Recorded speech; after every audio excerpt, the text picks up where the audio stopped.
I'm Ronda Rousey. And I'm SteveO. And this is the Goat Walk. It's the Goat Walk. Yeah, dude. Woo, come on, baby. Yep, here's more coyote shit. This one's fresh, too. There are varmint all over here. That was like our number one reason for going to Morocco, was to see the goats in the trees. And we totally saw it. That's twice. Cool. Weird. So you've been at this for how long? So I remember watching you when I was like a kid on MTV back in the first episodes of Jackass, when you would put the carts into the bushes. Right. It's coming up on 20 years since the first episode. What was it like to be like famous before internet and cell phones? Oh man. It's all I ever wanted. I was so stoked. Yeah? Yeah, I was 100% so stoked, and it was like overnight. Like when the show that had me swallow the goldfish on it, the next day, like, it was night and day different. Because back then there wasn't like as much like fragmentation, you know, like so many more people were paying attention to TV. So it was really noticeable. Now it's like, you know, there's content everywhere, so. What happened? Did the goldfish live? I remember there was at least one still alive. The goldfish lived. I don't know for how long. But, you didn't keep it? I gave it to this street dude that cruised by. Oh, I'm sure it was fine. Yeah, it was a good end of the bit. Did you notice like a big difference though when like cell phones became a thing? I remember being like, I remember being a little frustrated once the cameras landed on phones. That was, even for me, like, I'm such an attention whore, but even for me, that was a lot. Yeah. I don't know. I almost wish that I got to experience that, because I never got to like see the world before the cell phone. So. Yeah. I would imagine you're able to get away with a lot more when people didn't all have video cameras on them. Right. I know. Yeah, I'm fortunate that now I've like, you know, I did most of my misbehaving before video cameras were in everybody's pocket.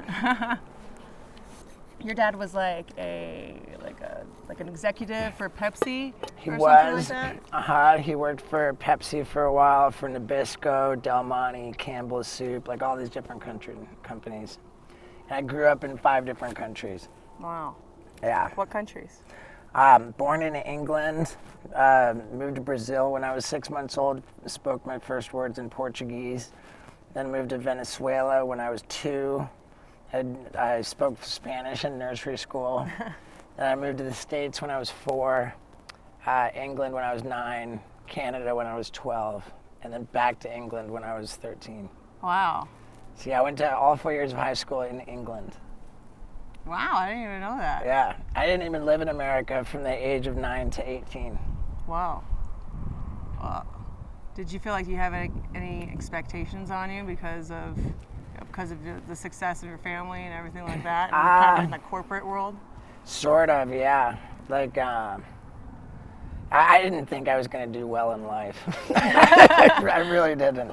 I couldn't like keep a job. I couldn't read a book. I couldn't go to class. And the super successful dad. So I went to college and dropped out, and I was just like, I'm gonna make videos and become a crazy famous stuntman. And like everybody felt bad for me. Like people legitimately felt sorry for me that was my plan. I understand that, yeah. Because that was before the internet, man. Like the only way to get people to watch my footage was to record it back and forth on a VCR and then mail the tape somewhere. That's nuts. Yeah. I got the opposite advice. I had people trying to encourage me to do stunts instead. Like, you ever heard of Gene LeBell? Sure. He choked out the whole cast of Jackass in 2002. Yes, so he's like my uncle. I love him so much. Yeah. And his advice to me when I started fighting, he was like, "Hey kid, just so you know, I've won every REAL fight I've ever been in and never made a penny. But I lost every REEL fight, and I'm comfortably retired to get into stunts." So I used to actually do stunts to like pay for MMA back when everyone thought it was the stupidest thing ever and felt sorry for me for even trying. That's really funny. Wasn't the Once Upon a Time in America Brad Pitt character based on Gene LeBell? You mean Once Upon a Time in Hollywood? Oh, yeah, Once Upon a Time in Hollywood. Yeah, the Quentin Tarantino. I would believe it. I don't know for sure, but I mean, I would believe it. I think the whole stuntman fighting Bruce Lee thing was... yeah, because he choked out Steven Seagal till he shit his pants. Wow, that's epic. Yeah, you didn't know about that? I didn't know about that one. So the story, I guess, is like Steven Seagal is known for like beating the shit out of his stuntmen and being kind of an asshole to people.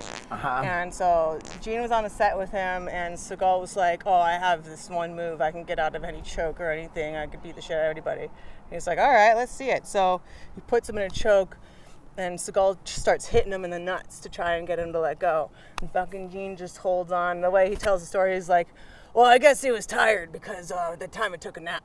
And I guess he also had to go to the bathroom because he did that right then too."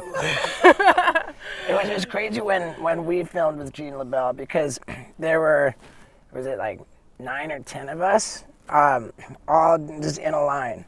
And he walked down the line and like, boom, laid him down, boom. And like, I just remember it being counterintuitive that in such a short time he got us unconscious. You know, like it wasn't like waiting for it. He was just.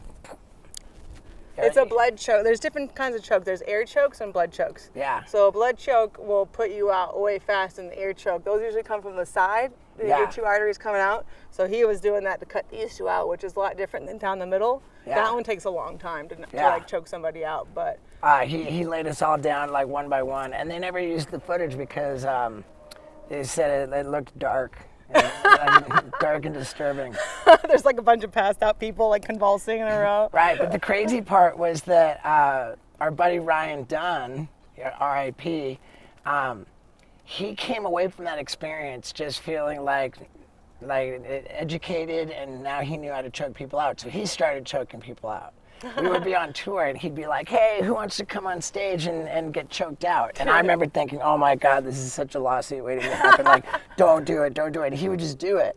And then one night I got just totally loaded on drugs and alcohol, and then I said, "Hey dude, done, choke me out." And he did it 6 times in one day. Damn. Yeah. Like, and every time it would take me like longer to wake up, and at the end he was just throwing me and I was landing on my head. It was one of the most like insane things I've ever done, like for sure. Yeah. Yeah. People say like, "What's the craziest thing you've ever done?" And getting choked out 6 times by Dunn.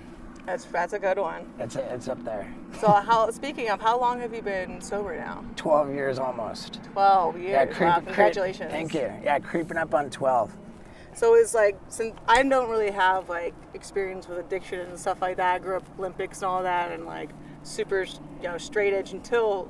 Later I got away from the Olympics and that lifestyle. Like, is it something that you have to work at every day, or is it something that you're just used to now and that's just how you live your life?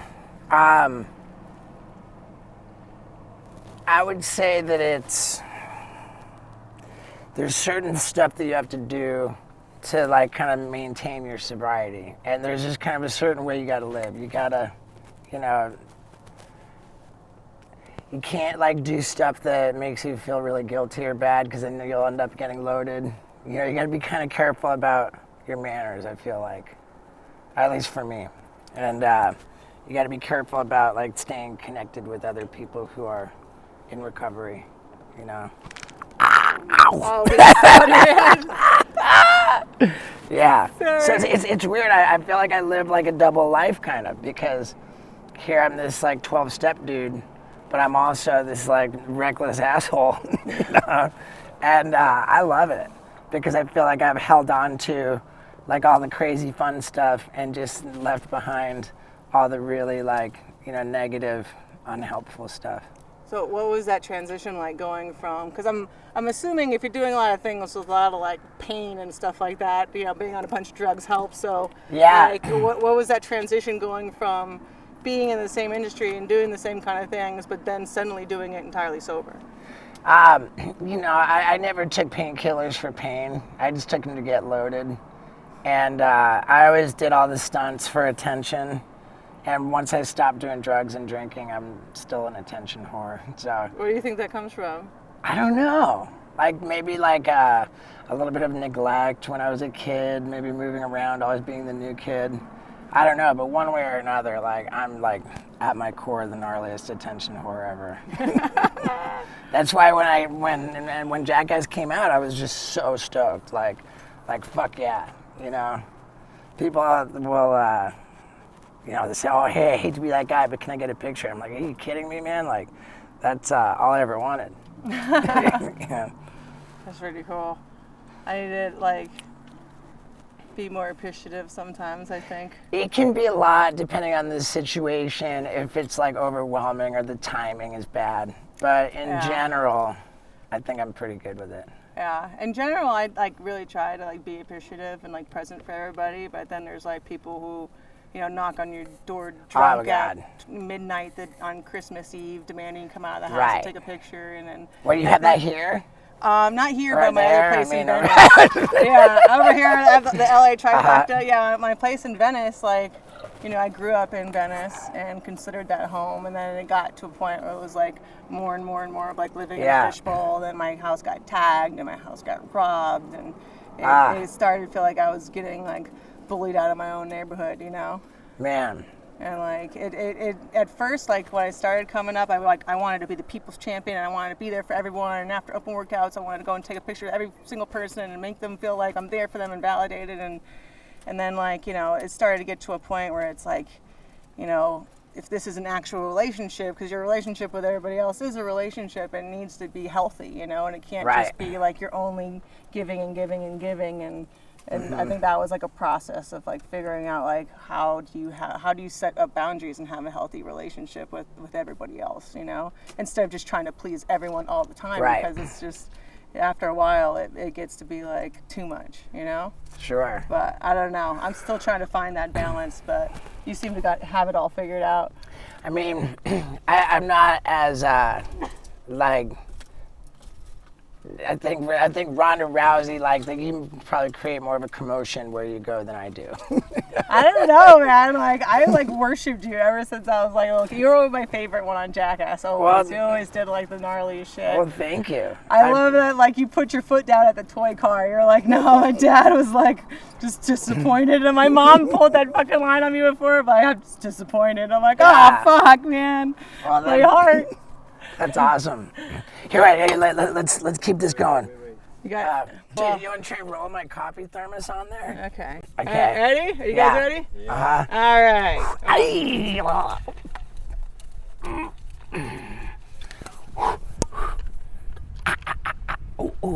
Sorry. This is all for you. Yep. You got to earn it. Okay. I feel like a nice, good slow. Yeah, there you go. Get into it.